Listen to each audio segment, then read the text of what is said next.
আজকের শাস্ত্রপাঠ গালাতীয়দের প্রতি প্রেরিত পৌলের পত্র, তার 5 অধ্যায় 13 থেকে 15 পদ। পাঠের আরম্ভ এইরূপ। কারণ হে ভাতৃগণ, তোমরা স্বাধীনতার জন্য আহুত হইয়াছ। কেবল দেখিও, সেই স্বাধীনতাকে মাংসের পক্ষে সুযোগ করিও না, বরং প্রেমের দ্বারা একজন অন্যের দাস হও। যেহেতুক সমস্ত ব্যবস্থা এই একটি বচনে পূর্ণ হইয়াছে, যথা তোমার প্রতিবেশীকে আপনার মতো প্রেম করিবে। কিন্তু তোমরা যদি পরস্পর দংশাদংশী ও গেলাগেলি করো, তবে দেখিও যেন পরস্পরের দ্বারা কবলিত না হও। ইহাই প্রভুর বাক্য। ঈশ্বরের ধন্যবাদ হোক। শালোম। প্রভু যীশু খ্রিস্টের নামে আপনাদের সকলকে স্বাগত জানাই। প্রভুর অনুগ্রহে আমরা আগস্ট মাসের 3য় রবিবারে পদার্পণ করেছি।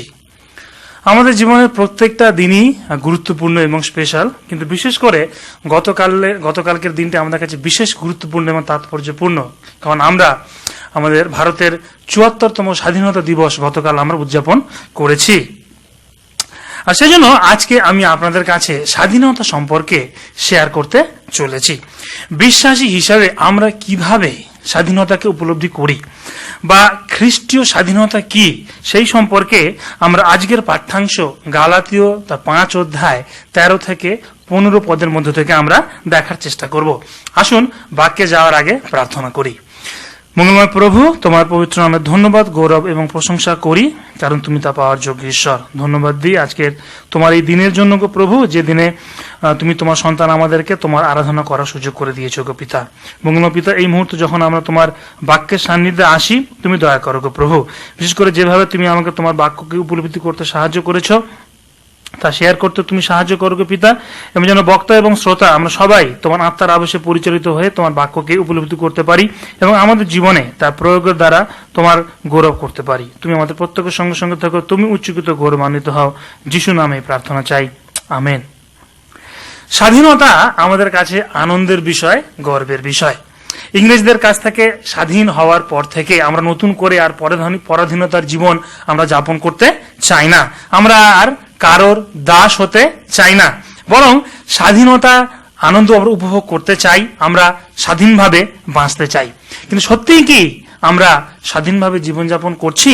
সত্যিই কি আমরা আমাদের স্বাধীন মতামত আমরা দিতে পারছি?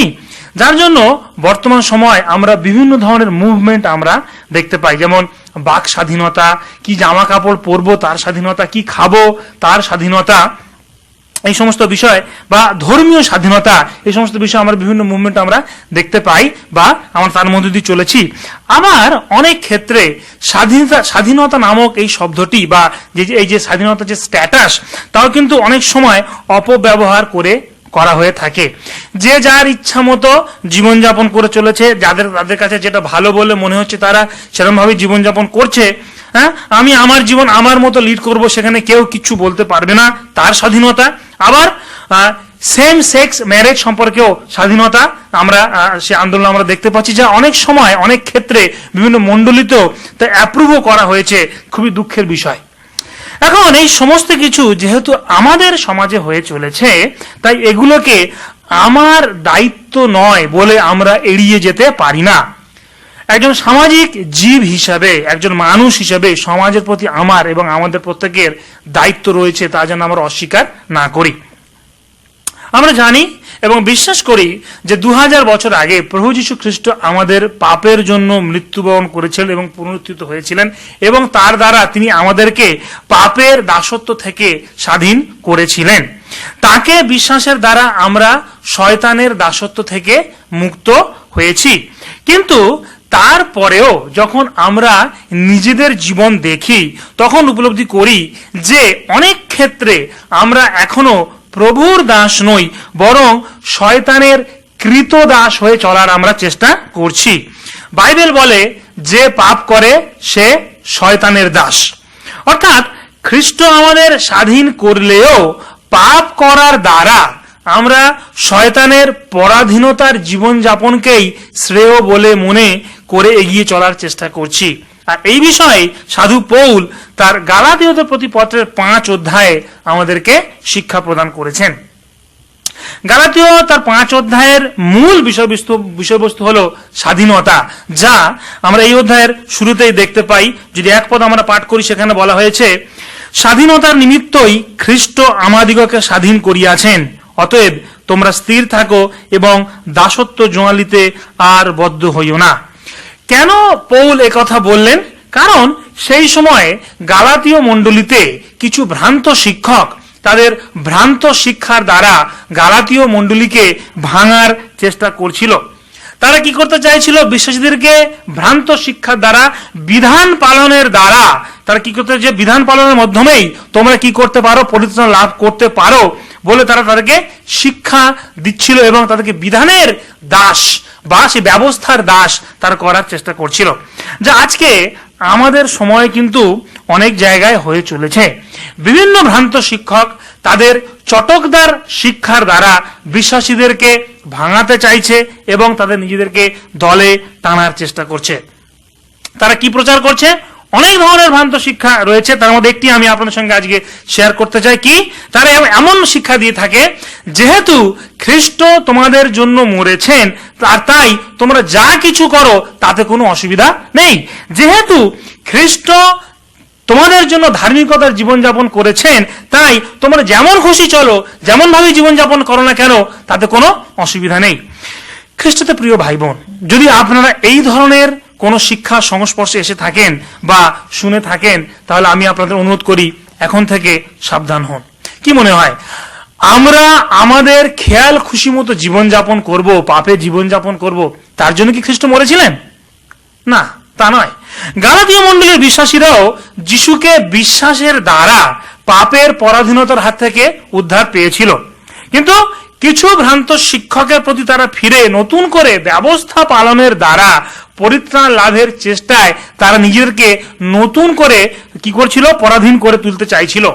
কিন্তু কর্মের দ্বারা নয়, বিশ্বাসের দ্বারাই পরিত্রাণ, তা পৌল তার সঠিক শিক্ষার দ্বারা তাদেরকে তিনি শিখাতে এগিয়ে সতর্ক করে দিতে চাইছিলেন। আর তাই 13 পদে পৌল তাদেরকে সতর্ক করে বলেছেন যেন তারা আবার নতুন করে নিজেদেরকে পরাধীনতার মধ্যে আবদ্ধ না করে। আমরা 13 পদ পাঠ করি, সেখানে কি বলা হয়েছে?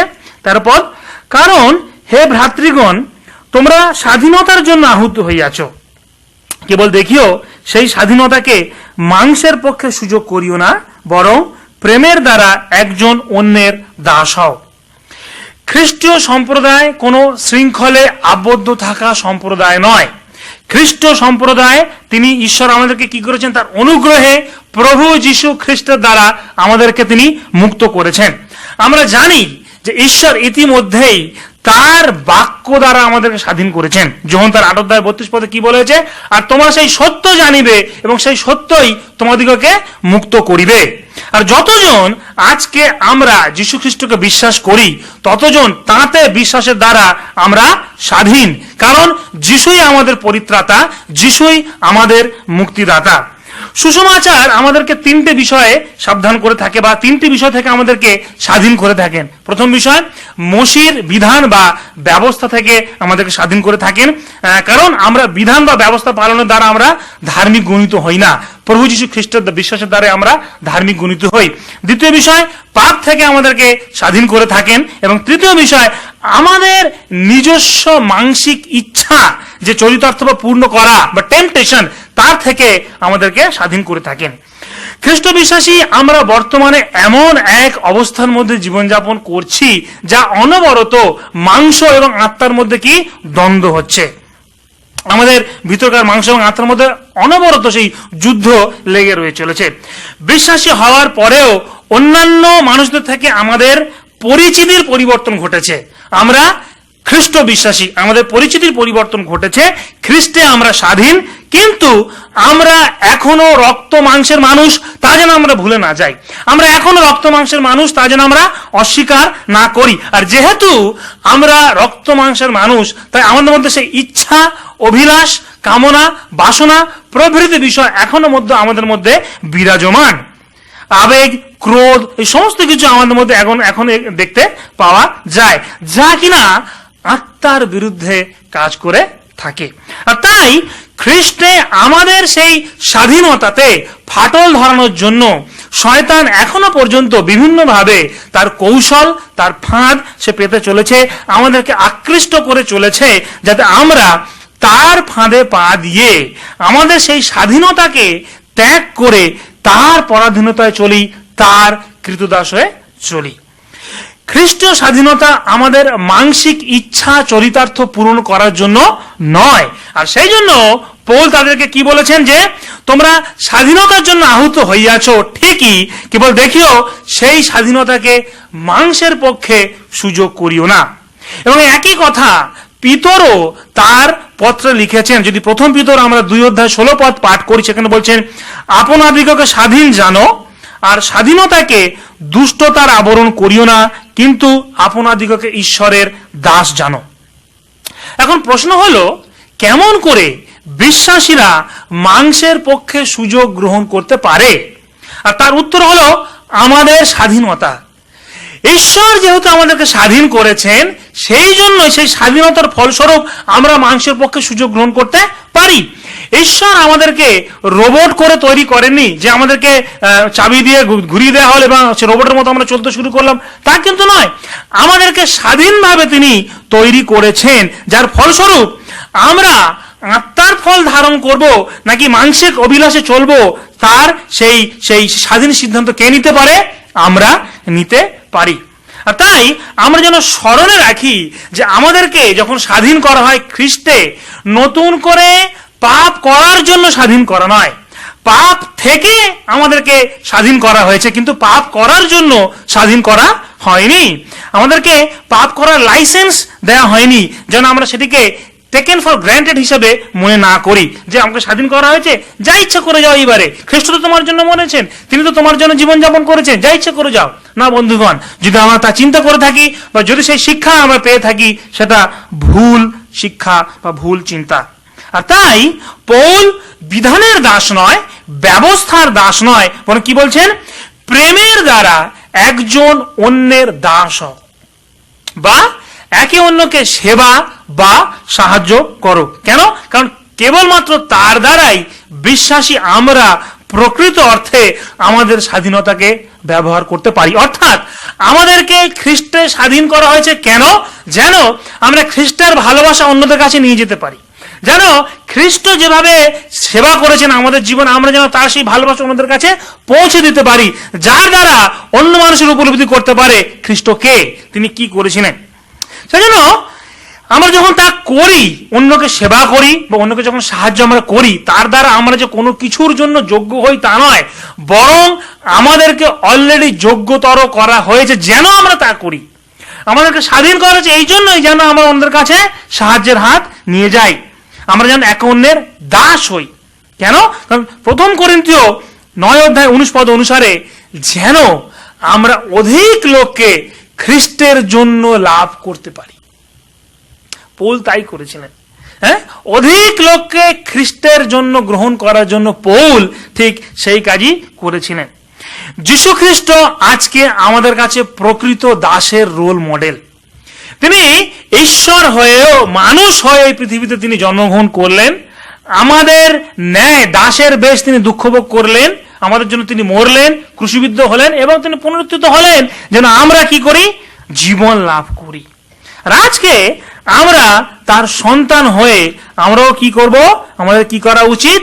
পরস্পরের প্রতি প্রেমে জীবনযাপন করা উচিত, যাতে আমরা আর অধিক লোককে খ্রিস্টের জন্য গ্রহণ করতে পারি। আর শুধু তাই নয়, তার দ্বারা আমরা ব্যবস্থাও পালন করতে পারি। 14 পদে কি বলা হয়েছে?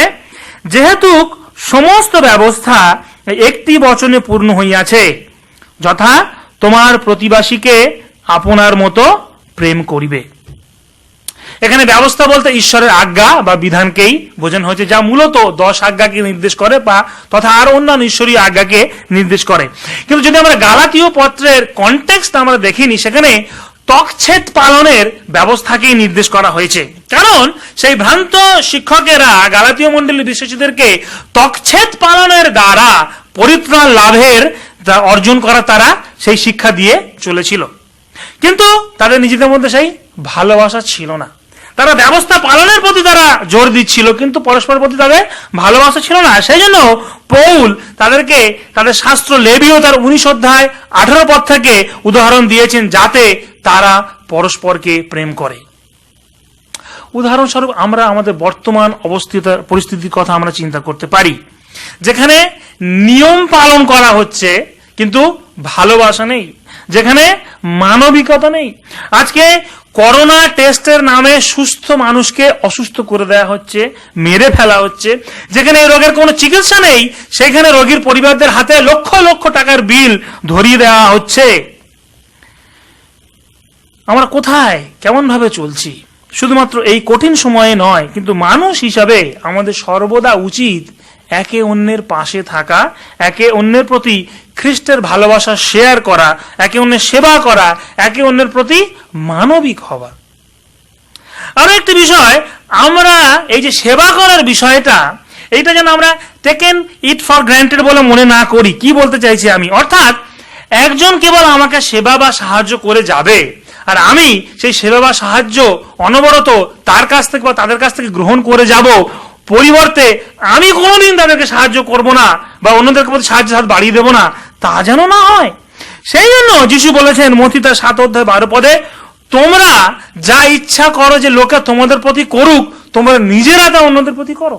আর তাই আমি যদি মনে করি যে লোকে আমাকে ভালোবাসে, তাহলে আমার কি করা উচিত? অন্যকে ভালোবাসা উচিত।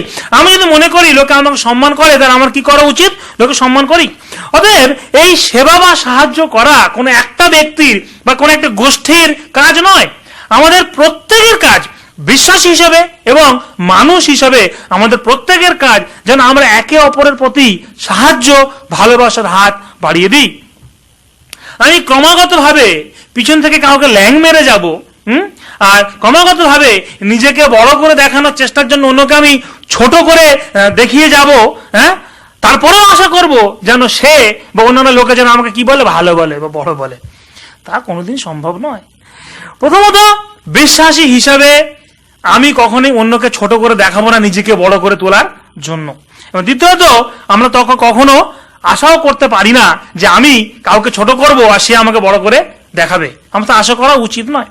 দুঃখের বিষয়, আমরা তাই করে থাকি। আমরা যখন পরস্পরের প্রতি প্রেমের জীবন যাপন করি, তখন অন্যান্যরা জানতে পারে যে আমরা প্রভুর শিষ্য। অন্যরা আমাদের মধ্যে সেই প্রেমের সম্পর্কের দ্বারা জানতে পারে আমরা সত্যি প্রভু যিশুর শিষ্য। কারণ আমাদের প্রভু যিশু তিনি নিজে প্রেম। কিন্তু তার পরিবর্তে গালাতীয় মণ্ডলীতে কি হচ্ছিল, যদি আমরা 15 পদ দেখি, সেখানে বলছে, কিন্তু তোমরা যদি পরস্পর দংশাদংশী ও গেলাগেলি করো, তবে দেখিও যেন পরস্পরের দ্বারা কবলিত না হও। এখন যদি আমরা আরেকটু এগিয়ে গিয়ে এই গালাতীয় পত্রের 5 অধ্যায় 19 থেকে 21 পদ পাঠ করি, সেখানে আমরা দেখতে পাবো যে সেই মণ্ডলীতে কেমন ধরনের অসুবিধার মধ্যে দিয়ে তারা চলছিল। যদি আমরা 19 থেকে 21 পদ পাঠ করি, সেখানে বলা হয়েছে যে মাংসের কার্যে এই সকল প্রকাশ করে, সেগুলি এই বেশ্যাগমন, অসুচিতা, শৈরিতা, প্রতিমা পূজা, কুহক, নানা প্রকার শত্রুতা, ঈর্ষা, রাগ, প্রতিযোগিতা, বিচ্ছিন্নতা ইত্যাদি ইত্যাদি ইত্যাদি বিভিন্ন রকমের সমস্যার মধ্য দিয়ে গালাতীয় মণ্ডলী চলছিল। শুধু গালাতীয় মণ্ডলী নয়, যদি বর্তমান আজকে আমরা নিজেদের মণ্ডলীর কথা চিন্তা করি, তাহলে আমাদের মণ্ডলীও কিন্তু অনেক ক্ষেত্রে অনেকাংশে এই ধরনের সমস্যার মধ্যে দিয়েও চলছে। কি মনে হয়, আমরা প্রভুর প্রেম প্রচার করছি? কি মনে হয়, আমরা কি প্রকৃত শিষ্যত্বের পরিচয় দিচ্ছি?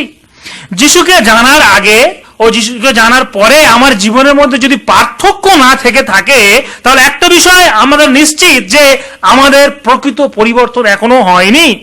আমরা মনে করছি যে আমরা স্বাধীন হয়েছি, কিন্তু আদতে এখনো আমরা শয়তানের পরাধীনতায় চলছি। যদি প্রকৃত স্বাধীন হয়ে থাকি, তাহলে আসুন মাংসের বশে নয়, কিন্তু আত্মার বশে আমরা জীবনযাপন করি। আদম ও হাওয়াকে এদেন উদ্যানে স্বাধীনভাবে রাখা হয়েছিল, কিন্তু তারা তাদের সেই স্বাধীনতাকে অপব্যবহার করেছিল। খ্রিস্টে আমাদেরকে নতুনভাবে স্বাধীন করা হয়েছে, নতুন করে পাপের বশে জীবনযাপন করার জন্য নয়, বরং খ্রিস্টের গৌরবের পক্ষে জীবনযাপন করার জন্য। আজকের বাক্যাংশ অনুসারে গালাতীয় মণ্ডলীর বিশ্বাসীদের মধ্যে বিভিন্ন ধরনের মাংসের কাজ ছিল, যার ফলস্বরূপ মণ্ডলীর মধ্যে বিশৃঙ্খলার সৃষ্টি হয়েছিল। আজকে আসলে আমরা নিজেদেরকে আত্মজিজ্ঞাসা করি, আমার জীবনে এখনো পর্যন্ত কোন মাংসের কাজ রয়েছে যার দ্বারা ঈশ্বরের সঙ্গে আমার সম্পর্কের অবনতি ঘটছে বা হ্রাস পাচ্ছে। আমার জীবনে বা আমাদের জীবনে এখনো পর্যন্ত কোন বিষয় রয়েছে যার দ্বারা অন্য বিশ্বাসীর সঙ্গে আমার সম্পর্কের মধ্যে দূরত্ব সৃষ্টি হচ্ছে বা বনিবনা হচ্ছে। আসুন আজকে আমরা নিজেরা নিজেদের আত্মসমীক্ষা করি, আমি কি মাংসের বশে চলছি নাকি আত্মার বশে চলছি? কোন বিষয় এখনো আমাদেরকে প্রকৃত স্বাধীনতার আনন্দ লাভ থেকে বঞ্চিত করে চলেছে, তা আসুন আমরা নিজেদেরকে জিজ্ঞাসা করি, উপলব্ধি করার চেষ্টা করি, আত্মসমীক্ষা করি। রোমিও তার 6 অধ্যায় 17-18 পদ অনুযায়ী এক সময় আমরা পাপের দাস ছিলাম, কিন্তু এখন ধার্মিকতার দাস প্রভু যীশু খ্রিস্টের দ্বারা। খ্রিস্টতে আমরা প্রত্যেককে স্বাধীন, আমরা আমাদের কর্মের দ্বারা নয়, কিন্তু যীশু খ্রিস্টের বিশ্বাসের দ্বারা। যদি কারো কর্মের দ্বারা আমরা পরিত্রাণ লাভ করে থাকি, তা কেবলমাত্র প্রভু যীশু খ্রিস্টের কাজ, আমার আপনার কাজ নয়। আর তাই আজকের পাঠ্যাংশ থেকে যে 3টে বিষয় আমরা শিখি, কি আমাদেরকে স্বাধীন করা হয়েছে যেন আমরা খ্রিস্টতে এক থাকি। খ্রিস্টীয় স্বাধীনতা বিশ্বাসী আমাদেরকে নির্ভয়ে ঈশ্বরের সান্নিধ্যে আসতে সাহায্য করে। 2, খ্রিস্টীয় স্বাধীনতা স্বার্থপরতার নয়, বরং একে অন্যকে ভালোবাসার স্বাধীনতা। কেমন ভাবে? একে অন্যের দাস হয়ে। এবং 3য় বিষয়, তা করার দ্বারা আমরা ঈশ্বরের আজ্ঞা পালন করি, কারণ পৌলের কথা অনুযায়ী সমস্ত ব্যবস্থা এই একটি বচনে পূর্ণ হয়, যার দ্বারা আমরা এক সুস্থ সবল প্রাণবন্ত মণ্ডলী বিশ্বাসীদের সহভাগিতা গড়ে তুলি। ঈশ্বর আমাদের প্রত্যেককে আশীর্বাদ করুন।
সাথে সাথী রই তব প্রেম পাখি সাথে সাথে রই।